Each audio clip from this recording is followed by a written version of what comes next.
Hello everyone, this is me Sadia Sufiyan with a new topic. आज का हमारा टॉपिक है factors influencing in curriculum development. कौन कौन से फैक्टर्स हैं जो करिकुलम की डेवलपमेंट पर असरअंदाज होते हैं। तो आइए चलते हैं, इन फैक्टर्स पे बात कर लेते हैं।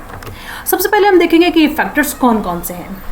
Number 1, philosophical factors. Number 2, psychological factors. Number 3, social factors. Number 4, political factors. Number 5, economical factors. Number 6, educational factors.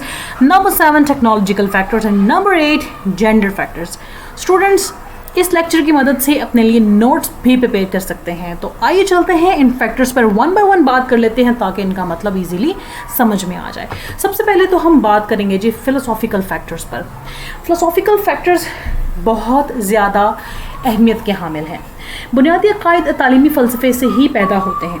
Curriculum के जितने भी डिसीजंस किए जाते हैं उसमें कई टॉपिक्स और प्रॉब्लम्स पर फ़िलासफ़ी की मदद से गौर किया जाता है, यानी कि हल निकाले जाते हैं। और इसी वजह से करिकुलम में फ़िलोसॉफिकल फैक्टर्स को ज़्यादा अहम समझा जाता है। ये टीचर्स यानी एजुकेटर्स को भी अकायद, दलाइल और मफरूज़ों की तश्कील यानी कि जो भी हम हाइपोथेसिस बनाते हैं और वैल्यूज़ के फ़ैसले करने में भी ये बहुत मदद देता है। अब फ़िलासफ़ी एक वसी नुक्ता नज़र तैयार करता है। इससे ये जवाब देने में भी मदद मिलती है कि स्कूल किसके लिए हैं, कौन से मज़ामीन अहम हैं, तलबा को कैसे सीखना चाहिए और कौन से मवाद और तरीके इस्तेमाल किए जाने चाहिए। इसलिए फ़िलासॉफिकल फैक्टर्स जो है वो बहुत ज़्यादा अहमियत के हामिल हैं। इसके बाद हम बात करेंगे साइकोलॉजिकल फैक्टर्स। अब नेक्स्ट हम बात करेंगे साइकोलॉजिकल फैक्टर्स। अब साइकोलॉजिकल फैक्टर्स क्या हैं जी? अच्छा, जो साइकोलॉजी का पर्पज़ है वो ह्यूमन बिहेवियर को स्टडी करना है। तो साइकोलॉजी कंट्रीब्यूट करती है कि करिकुलम में प्लानिंग की जाए ताकि टीचर्स को इन्फॉर्मेशन ये मिल जाए कि स्टूडेंट की नेचर क्या है और nature of process involve in learning, यानी कि कौन सा ऐसा प्रोसेस है जिसको लर्निंग में इन्वॉल्व होना चाहिए।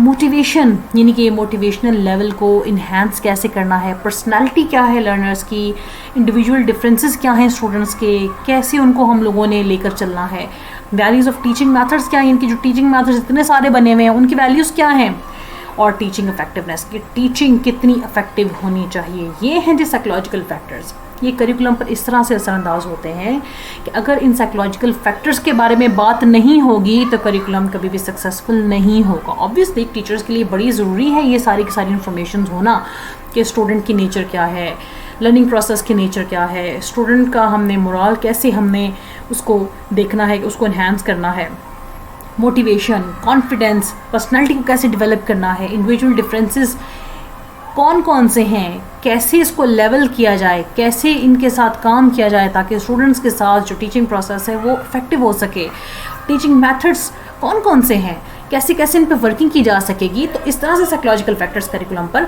असरअंदाज होते हैं। Third point is social factors. अब सोशल फैक्टर्स कैसे असरअंदाज होते हैं करिकुलम पे, क्योंकि सोशल फैक्टर्स ये हैं कि सोशल फोर्सेस जो हैं वो हर तरफ से आ रही होती हैं। अब उसमें आइडियाज़ होते हैं, वैल्यूज़ होती हैं, पीछे बहुत सारे ग्रुप ऑफ पीपल होते हैं जिनके सोशल गोल्स होते हैं, आइडियाज़ होते हैं कल्चर यूनिफॉर्मिटी को लेकर, डाइवर्सिटी को लेकर, सोशल प्रेशर होता है, सोशल चेंज के बारे में आइडियाज़ होते हैं, उनके फ्यूचर प्लान्स होते हैं, उनके कॉन्सेप्ट्स होते हैं कल्चर को लेकर। ठीक है, तो ये सारी चीज़ें करिकुलम बनाते हुए देखनी चाहिए, देखना चाहिए कि हम किस सोसाइटी के लिए कौन सा करिकुलम डेवलप कर रहे हैं, क्या सब्जेक्ट्स उसके लिए इम्पोर्टेंट हैं, किस चीज़ को हम आगे इंट्रोड्यूस करवा रहे हैं, उसमें जो सोशल फैक्टर्स हैं वो किसी तरह से दबे नहीं। अगर सोशली हमारे लोगों को मूव करना पड़ जाए तो उनके लिए आसानी हो, डाइवर्सिटी हो और सोशल प्रेशर को वो फेस कर सकें। फ्यूचर प्लान्स के लिए बहुत लोग कॉन्शियस होते हैं, तो जब करिकुलम डेवलप करना है तो उसमें फ्यूचर प्लान्स लोगों के लाजमी देखे जाएँ, फ्यूचर के लिए लोगों को हेल्प हो सके, जॉब्स बिजनेसेस को लेकर हेल्प हो सके। अपने कल्चर के लिए बहुत लोग ज़रा होते हैं कि कल्चर के बारे में लोग बहुत ज़्यादा कॉन्शियस होते हैं कि कल्चर नहीं ख़राब होना चाहिए, कल्चर को सही रखना चाहिए, तो उसके लिए भी काम होना चाहिए। तो कहीं जाकर करिकुलम जो है जो डेवलप किया जाता है वो बड़ा सक्सेसफुल हो जाता है। इसके बाद हम बात करेंगे पॉलिटिकल फैक्टर्स। जो पॉलिटिक्स है उसका ज़िंदगी के हर हिस्से पे बड़ा असर पड़ता है। अगर पॉलिटिक्स में इंस्टेबिलिटी है तो फिर जो एवरीडे लाइफ है उसमें भी इंस्टेबिलिटी है। पॉलिटिक्स यूजली डिफ़ाइन करती है गोल्स को, कंटेंट को। लिहाजा ये जब करिकुलम डेवलप कर रहे होते हैं तो उसमें पॉलिटिक्स बहुत ज़्यादा असरअंदाज होती है। गवर्नमेंट पे डिपेंड करती है बहुत सारी चीज़ें। गवर्नमेंट जितना फैसिलिटेट करती है करिकुलम उतना सक्सेसफुल होता है।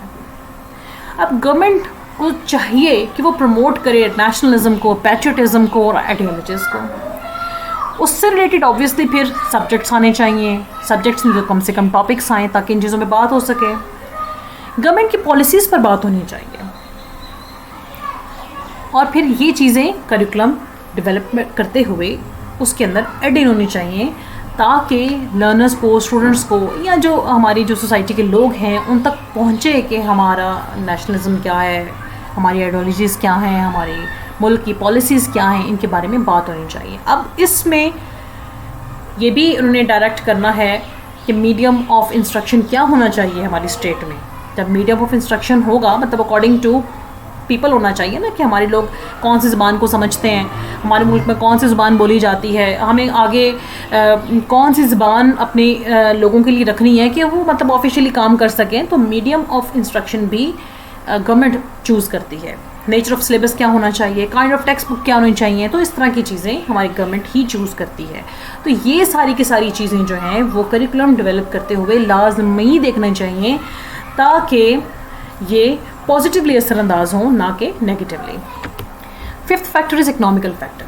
इकोनॉमिकल फैक्टर बहुत इंपॉर्टेंट है। जो एलीट स्कूल्स होते हैं वहाँ पे तो कोई मुश्किल नहीं होती, वहाँ पर तो मतलब पैसे देकर तो मॉडर्न इक्विपमेंट्स को ले लिया जाता है और वो जो स्टूडेंट्स हैं वो अप टू डेट रहते हैं, मॉडर्न टेक्नोलॉजी, मॉडर्न जितनी भी इंफॉर्मेशन है उसके साथ। लेकिन जो लोअर स्कूल्स हैं ना वहाँ पे बहुत मुश्किलात होती हैं, वहाँ पे ऑब्वियसली वो मॉडर्न इक्विपमेंट्स नहीं ले सकते, मॉडर्न ऐप्स को नहीं जानते, तो उससे ये होता है कि वो कंप्लीट इन्फॉर्मेशन नहीं ले पाते। लिहाजा जब करिकुलम डेवलपमेंट होती है या जब करिकुलम जब डेवलप किया जाना चाहिए तो उसमें इस चीज़ को लाजमी देखना चाहिए कि इन्फॉर्मेशन ऐसी दी जाए कि लेटेस्ट इन्फॉर्मेशन हो और जो स्टूडेंट्स हैं जो लोअर स्कूल्स में पढ़ते हैं वो भी लेटेस्ट इन्फॉर्मेशन को कैच कर सकें with the help of text books, with the help of notes, ठीक है। और फिर हमारे टीचर्स को भी ट्रेन जो है वो उनकी ऐसी होनी चाहिए कि वो टीचर्स जो हैं वो लेटेस्ट अगर टेक्नोलॉजी नहीं भी स्टूडेंट्स के साथ शेयर कर सकते लेकिन उसके पास लेटेस्ट इन्फॉर्मेशन होनी चाहिए।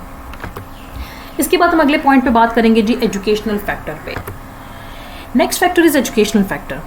एजुकेशनल फैक्टर में एफिशिएंट मेथड्स ऑफ एजुकेशन हैं जिनको यूज़ किया जाना चाहिए और इसके लिए हमें ट्रेंड और स्किल्ड टीचर्स की ज़रूरत है।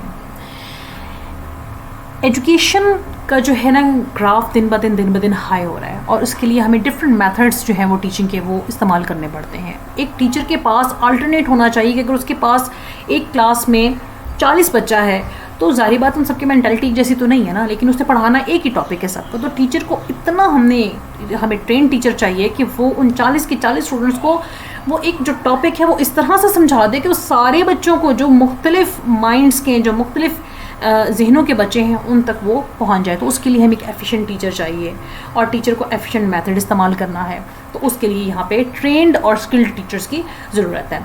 लिहाजा ये मेथड्स भी एजुकेशन में होने चाहिए। अच्छा, इसके अलावा हमें जो ज़रूरत है वो को करिकुलर एक्टिविटीज़ की, जैसे स्पोर्ट्स हैं, ड्रामास हैं, डिबेट्स हैं, ठीक है, ये चीज़ें हमें चाहिए।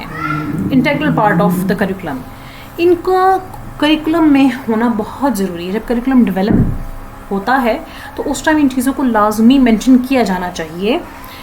बहुत सारे ऐसे टॉपिक्स हैं जो हम स्पोर्ट्स के ज़रिए सिखा सकते हैं। ड्रामा जैसे मुकालमे हैं वो ड्रामे के ज़रिए कराए जा सकते हैं। बहुत सारे इन्फॉर्मेशन टॉपिक्स हैं जिनको हम डिबेट्स के ज़रिए कर सकते हैं। उसमें तो ये होता है कि डिबेट्स का भी एक ज़रा फंक्शन हो जाता है और स्टूडेंट्स की हौसला अफजाई भी हो जाती है, कॉन्फिडेंस भी इंक्रीज़ होता है, बहुत सारे सोशल टॉपिक्स पे बात भी हो जाती है, समझ भी आ जाती है बहुत सारे बच्चों को, लोगों को।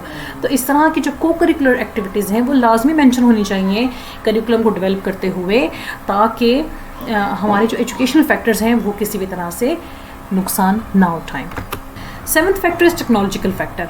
जो टेक्नोलॉजिकल फैक्टर है वो बहुत ज़्यादा इंपॉर्टेंट है। ये ज़िंदगी के हर शोबे पर बड़ा असरअंदाज होता है। आजकल टेक्नोलॉजी का दौर है और लोग ज़्यादातर इस ही फील्ड में अपना फ्यूचर जो है वो प्लान कर रहे होते हैं। लिहाजा जब करिकुलम डेवलप किया जाता है तो करिकुलम डेवलपर्स को चाहिए कि वो इस पॉइंट को कतई इग्नोर ना करें और टेक्नोलॉजिकल प्रोग्रेस को जहन में लाजमी रखें और उसके हिसाब से टेक्नोलॉजी को मद्देनज़र रखते हुए करिकुलम जो है वो डेवलप करें, क्योंकि जो आने वाला दौर है वो सारा टेक्नोलॉजी बेस्ड है। लोग इस चीज़ को ज़्यादा अपने जहन में रखते हैं और इस तरह से करिकुलम डेवलप हो कि लोग इसकी मदद से अपने जो फ्यूचर प्लान्स हैं उसको सक्सेसफुल बना सकें। Next point is gender factors. अच्छा, जेंडर फैक्टर्स भी बड़े असरअंदाज होते हैं। अब देखा जाए तो जो नीड है ना मेल्स और फीमेल्स की, ये थोड़ी ज़रा अलग है।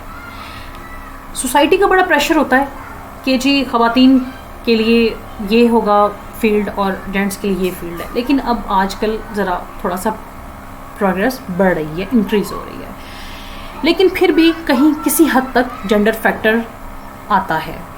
जो मर्द हजरात हैं उनको तो बड़ी आसानी है ना, आज़ादी है हर फील्ड में, हर प्रोफेशन में जाने की, लेकिन फ़ीमेल्स के लिए बहुत इश्यूज़ होते हैं। लिहाजा बहुत ज़रूरी है कि जो जेंडर्स फैक्टर्स हैं इसको लाजमी रखा जाए। करिकुलम में देखा जाए कि हम मेल्स के लिए ये प्रोफेशंस हैं जो हमें आगे इंट्रोड्यूस करवाने चाहिए, फ़ीमेल्स के लिए ये हैं जो हमें आगे उनके लिए इंट्रोड्यूस करवाना चाहिए, ताकि दोनों जेंडर्स में ईजी हो उस चीज़ को एक्सेप्ट करना, उनको अवेल करना, उन चांसेस को लेना, ताकि वो अपने आगे जिम्मेदारियों को, अपनी डोमेन्स को जो हैं वो फुलफ़िल कर सकें। तो ये बहुत ज़रूरी है। So thanks for joining us. Thanks for watching this video. Please do subscribe, like and share.